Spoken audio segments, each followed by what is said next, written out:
Guys, it is not a good day for myself. All good things must come to an end. Our incredible season so far has been, 10 weeks, 11 weeks. We've been flying. Eventually, it had to stop. And today, it came to a grinding halt. But we don't hide over here. We put our hands up.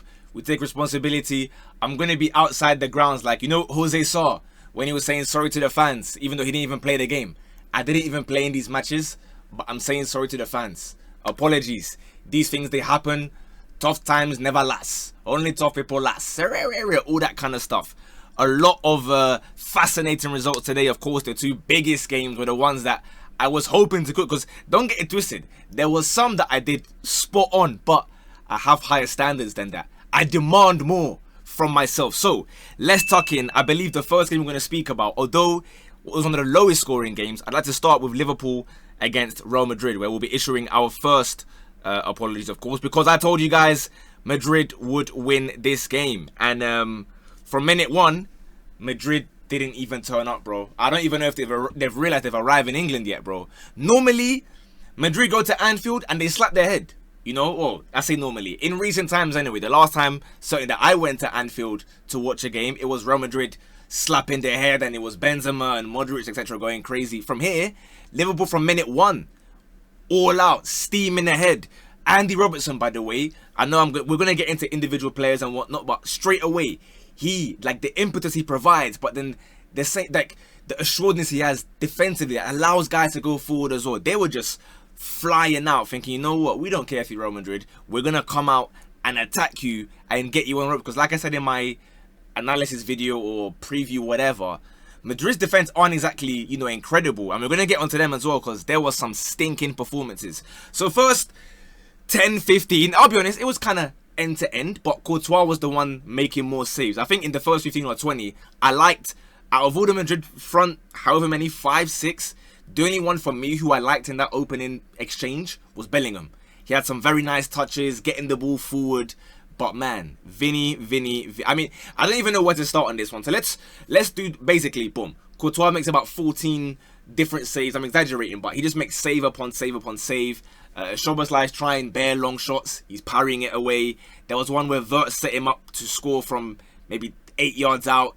He spreads like an octopus again to save it, but then eventually, second half, Szoboszlai, great free kick, whips it in. McAllister heads it in. To be fair, straight at Courtois, like right between his hands, kind of. But obviously, from point blank range, he didn't react in time. Boom, 1-0, and it was fully deserved. Madrid did not arrive in this game. Whether that, I feel like we give credit to the Liverpool players, but at the same time, Madrid, there are some uncomfortable conversations. But we'll start with the positives with Liverpool. Conor Bradley. Why does this guy turn into Cafu every time he meets Real Madrid, please? What's his beef with Real Madrid? In the day that we're all talking about, is Trent going to start? Is he going to be on the bench? What kind of reception is Trent Alexander-Arnold going to get? Conor Bradley puts in, I would argue, a man in the match performance. I'm not sure who actually got it in the end because I immediately went to go and record, my videos and whatnot. But I think he should have got it.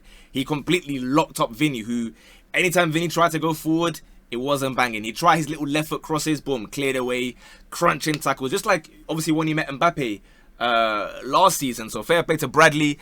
The centre-backs were decent. Again, they weren't really troubled, I can't lie. Mbappe, for as much as we talk about him being, the best in the world and whatnot, and number one in the power rankings, this will be a little bit of a hit on that. Because I didn't realise he was playing for the first 15-20 minutes, bro. Until he hit that shot out of the cop, or I don't even know if that was the cop end. Whatever end it was, it went out of the stadium. So that was not Mbappe's finest game at all. Like I said, Robertson, I gassed him up already. Gravenberch and McAllister, much better. I mean, they just went back to basically what was cooking for them last year, right? Which was McAllister, Grav behind Shobo doing all the running and whatnot. So big ups to them. Wirtz was much better today. I'm not going to go overboard and say it was like a fantastic performance. I feel like people are maybe going a bit overboard because they're excited that he's finally played well. But again, maybe I have higher standards for Wirtz because I know how good Wirtz can be. So me personally, that's just like a good game from Wirtz. Maybe, is it his best so far for... Yeah, I'll say it's his best so far for Liverpool. He created many chances, like I said, one for Szoboszlai. Salah, let's not spend time on Salah because it's a nice positive Liverpool day. We're not going to discuss how Salah played. If you might think he was good, by all means, do your thing. Ekitike, very fun to watch as well. But on the Madrid side, Dean Huijsen, I've been gassing this guy. What kind of performance was that? Courtois, big ups to him. To be fair, had they got a draw at the end, because they did have a few chances in the final 20-25, I'll maybe have given the man in the match to Courtois, but obviously Liverpool won, so I'll give it to Bradley. Militao, to be fair, held his own. Arda Güler, nowhere to be seen. Camavinga, wherever he was playing, it didn't work. Whether it be right wing or tucking inside in the midfield, wherever he was moving, it wasn't banging today whatsoever. Like I said, Bellingham first. I think Bellingham in the first half was alright, you know. Maybe, I don't know. I quite liked what I was seeing, personally. I feel like it was the guys around him that were kind of stinking it up, because he would drive the ball forward, play it out wide, and the next thing you know, bam, clamped Robertson and Conor Bradley. So, all in all, it was a thoroughly deserved win from Liverpool.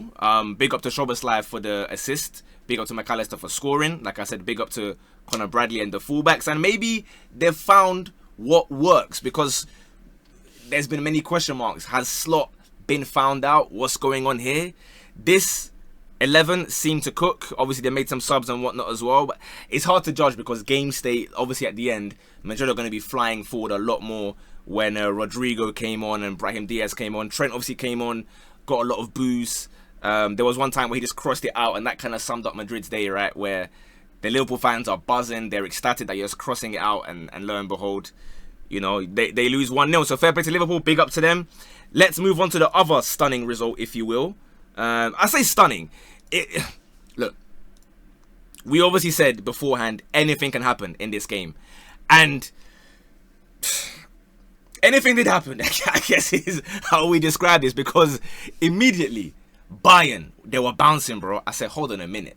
We knew Bayern were good, but this level, bro, they were toying with PSG. The scoreline, we're going to explain why it looks close shortly, but in that first half, it was all Bayern. The fact that even Luis Diaz is scoring, to be fair, we got that one right at least. We said Luis Diaz would bag finally in Champions League, and he did do that twice. The first one, basically like an open goal, because Olise's Olise, by the way, that's a bit of a question mark. Olise, again, another big game where he kind of...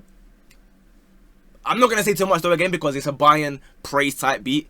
He misses the chance, Diaz scores the rebound, and the second one is a Marquinhos stinker to allow Diaz to, you know, lose the ball right there, and then Diaz scores the goal 2-0, but then he reverts back to type. Someone tweeted me immediately, oh, remember Diaz. 2 minutes later, the guy went and got a red card, bro. I didn't even reply to the tweet. I wonder if he's deleted it yet. 2 minutes later, the guy goes and gets a red card. Big up to Hakimi. Very unfortunate that he had to obviously leave the field. He might even miss AFCON. I don't know how serious the injury is, but it looked bad. Then Bele went off as well, so it was just going from bad to worse for PSG in that first half. I don't really know why João Neves didn't start, to be honest with you. Like, had he been available, surely you start this guy, but alas, he comes on second half, he actually scores. Issue, however, is Barcola. I've told you guys time and time again, bro, he can score 100, okay, let me not exaggerate. He can score whatever 20 goals he wants, yeah? This is not acceptable from a footballer in a Champions League winning team or whatever you want to be. He cannot be the starter. I'm so sorry. You cannot be this wasteful in front of goal every single time. There were times when Neuer made some big saves. Don't get it twisted. Especially when Kang and Lee came on. Neuer made some big saves where it could have easily been the 3-2 that we said, right? Very easily when Bayern were holding on for dear life. Obviously, big up to Upamecano. Well, in the first half more so, you know, starting the attacks and whatnot. Second half, like I said, it was PSG peppering them. They could have got the second at any moment. João Neves had another header. He leapt above everyone, the short guy, and nearly scored to make it 2-2. And like I said, they could have maybe got the 3-2 for us, but I think Bayern, on the whole, deserved it. They probably would have got the win had, you know, they not got the silly red card. But as always, if my grandmother had it should be a bike, so can't really judge it too tough. Big up to Lima, who was doing well. Big up to Gnabry as well, by the way, who... Is he back? After all these years, is he back? I was getting flashbacks to, like, the Bayern of, you know, when they used to cook 2020-ish kind of vibes. For those of us who remember, it's a more recent one. You must remember. I said, hey, fairs, man. Big ups to them.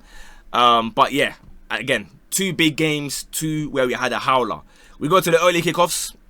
At Arsenal, we did much better here. The thing with Arsenal it's always tough to judge because you never know how much they're going to rotate, right? We knew there were going to be a couple players missing and suspended and whatever. I didn't know who was going to start. So I put 1-0 to Arsenal, a very tough fought professional win. We got all the logic right, but the scoreline not so much because Slavia Prague came out very strong. The first 15 or 20, you could argue, you see why it's difficult. They didn't get a shot on target in that 20 minutes, but they were threatening, bro. And to look threatening against Arsenal is an achievement. So it's hard to explain unless you watch the match because they didn't even shoot, but they were getting into threatening positions, shall we say. But once, obviously, you know, Arsenal get their corner, Gabriel, yet again, I don't know if that's an assist. He basically heads it on to a hand. They get the handball, penalty, Saka rifles it bottom right corner. From that point, I'll be real. I am the biggest champion of, like, I don't care if you have a flight to catch in the morning, if you got somewhere to be, if you got a train, the last one, stay at the ground till minute 90 and support your team. I changed my mind. I revoked that statement. If you are playing against Arsenal and Arsenal go 1-0 up, as the opposing team, start packing your bags and go yard, bro. I can't lie.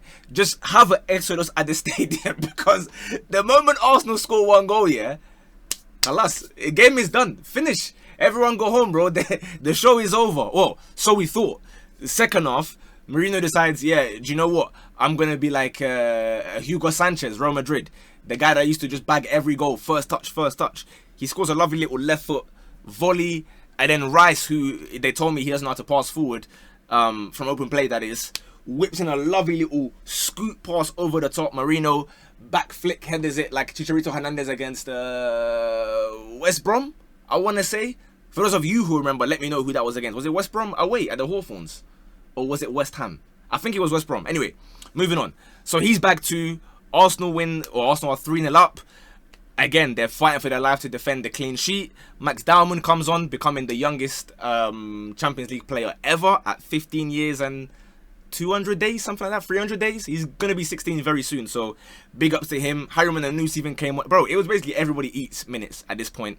They're just making subs upon subs upon subs. But bear in mind, Slavia Prague are unbeaten at home in like a year and a half or something. So to go and just dispatch them 3-0 is no mean feat whatsoever. And to do it without conceding again for the 8th time in a row, that is for Arsenal, equaling a record set back in 1903. For those of us who do remember, that Arsenal time there, that was a bit crazy as well. So fair play to them. There was some bad news though. What am I going to say? Minute 95. Slavia Prague had a shot on target. It deflected off of Gabriel's knee and Raya had to catch it. And you can see how angry they were, bro, to even consider a shot on target. I'm telling you, man, they've changed his broke our life. But anyway, let's continue forwards. What was the next game that I want to discuss? To be fair, let's give myself some plaudits, right? Because Olympiakos, PSG, we got that one spot on. Big up to myself. Gelson Martins, by the way. For those of you who play FIFA, that's a FIFA Ultimate Team legend right there. Absolute banger he scored to take the lead. Many people were shouting at me for saying 1-1 for this because PSG, obviously, they slapped Napoli 6-2. They win every game. But let me give myself some flowers as well. On a day where I'm holding my hands up, I kind of cooked here now because it was a bit of... the 1-1 was deserved, basically. Pepe got the goal last minute, a little laced volley, like that, arrowed into the bottom corner. But on the whole, I think the 1-1 was fair. So, big up to myself, you know. But of course, I have higher standards than that. I don't want to just be like, yeah, I told you so, when I forgot the other stuff wrong. So, big ups to me. Another one that I was super close on. I had Atleti to win 2-1. And look at the time that Llorente scored, bro. Alvarez scored the opener. Gallagher even bagged as well. A lot of rebound goals and near misses. Because obviously Griezmann scored, disallowed for offside. And then Llorente, to be fair, after a Sachs bullet header to make it 2-1. They were millimeters. I say millimeters.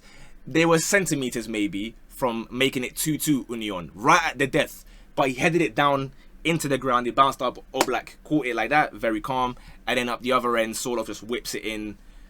Cut back, shot, bang, rebound, Llorente, 3-1, game over. So, can I give myself a big ups for this one? Like I said, 2-1, both teams to score. Atleti are going to win, but I respect Union. I think that's a pretty calm one from myself. What else do we have here? Tottenham against Copenhagen. Another one that people were surprised that I went for Tottenham to win with a clean sheet. And I put 2-0. Now, they went 2-0 up thanks to Johnson. Xavi Simons, by the way, looked much, much better in this game. He got the assist for the first goal. He could have probably had more assists, but for some reason, Kolo Muani was trolling the whole game. I don't know if it was like a secret mission, like he's on locked in or something. I don't know what was happening there, but he was trolling the whole game until he finally got the assist for Odegaard, to be fair. Very nice assist. They got the red card and I'm thinking, okay, I've got my 2-0. Let's just chill out and let me be perfect. No. Van de Ven decides that he's son against Burnley those years ago, or I even go further, Eusebio against North Korea back in 1966, for those of us who remember, just steaming through, rather than win a penalty, he just wraps it with his left foot like he's a striker in his prime. Big ups to him. And then Palhinha scores the fourth. How did he even score the fourth one again? Oh yeah, it's like the little cutback, and then he just arrives at the right and then just smashes it in. Keeper saves it, parries it in, whatever. 4-0. Big ups to Spurs. I did say they're going to have a big reaction to losing against Chelsea like that, and I guess, can I say I cooked on that? Maybe. Big disappointment though, however. We're going in any order, so I know it's a 0-0, but we have to speak about it because Antonio Conte. When do we ban this guy from Akers? When do we ban this guy in the Champions League from Akers? I can't do this anymore, bro. Antonio Conte in Europe, why does he behave like this? They had, I believe, it was 18... What does it say on here? Yeah, 18 shots they had. 18 shots. So that's what they had on the TV as well. 18 attempts against Zetera. He made a couple saves. At the end, they should have scored, bro. He made some save where it was like, he was even outside the 6-yard box. He saves it. They shoot again. He saves it. I'm thinking, brother, put the ball in the back of the net. If that's Serie A, McTominay's bagging a hat-trick in this game. Zambo Anguissa, if that's against a serious team in Italy, bro, he's bagging. So I don't know what happened there, but I guess this should be a lesson to us all. Don't ever rely on Napoli or Antonio Conte specifically in the Champions League. We have 2 more games to cover. Juve against Sporting. I said it'll be a very close affair that Juve would win 1-0. Now, judging by the stats again, I think I was fair in what I said. Unfortunately, Araujo scored early on, and it was basically Vlahovic against Sporting the entire game. He missed, I don't know how many chances until he finally bagged. I'm not going to say missed, to be fair. It was good goalkeeper saves, actually. It was all Juve from maybe minute 20 onwards. Because at 1-0 down, to be fair, Sporting could have made it 2. When they didn't, then it was like, okay, Juve. In the end, 1-1. Yeah, I'm not going to take flowers, but I think, analysis-wise, I think I was correct. It was a goal kind of stunning them out of nowhere that nobody really expected, and in the end, yeah, cool, it happens. And the final game, I went 1-1. Many people said Bodo Glimt to win, so in a way, I'm not mad at this one because most people had Bodo to win, and I was saying, no, I don't think so. Like the winter tax hasn't quite kicked in yet. The issue with Bodo and why let me see the stats, hold on, because I'm gonna tell you. Actually, you know what? I'm gonna explain myself, and then we'll see if the stats back me up. Maybe they're gonna lie, and I'm gonna look like an idiot. But my issue with Bodo, it happened against Spurs as well, and whoever they played in the most recent one, they miss too many chances, bro. Balogun scored his first ever Champions League goal with their first shot of the game, by the way, minute 43. Bodo Glimt, for whatever reason, they just miss. Every time you watch, like, you look at the screen, they're missing chances, and it's not even like saves. It's just off target. Let's see, am I correct? There you go. Look, this is what I'm talking about, bro. 17 shots, and you don't even bag one, and you're at home. So, realistically, this one, with the greatest of respect, the amount of L's that I've taken today, I think, can I give myself this one? As far as I'm concerned, I got that one right. But on the whole, not the best day for us. But you know, like we said, man, it's about how we bounce back. It's back to the drawing board. We cannot have perfect week every single time. Eventually, after 11 weeks, it was bound to come to an end. And maybe that would be the end of people spamming my DM saying, hurry up, hurry up, hurry up. Now nobody will care about my Akers anymore because they're going to look at me like a true gista with the bite tiger. They're going to say, I did the eyes or something that will scam you. So maybe finally I'll be left alone. But alas, thank you guys for watching. Keep liking, keep subscribing. You know what to do. We're on the road to that 100k. We're on 51, bro. We're growing. So let's keep it going. Hopefully tomorrow, 9 games, time to bounce back. In a bit, Bosh.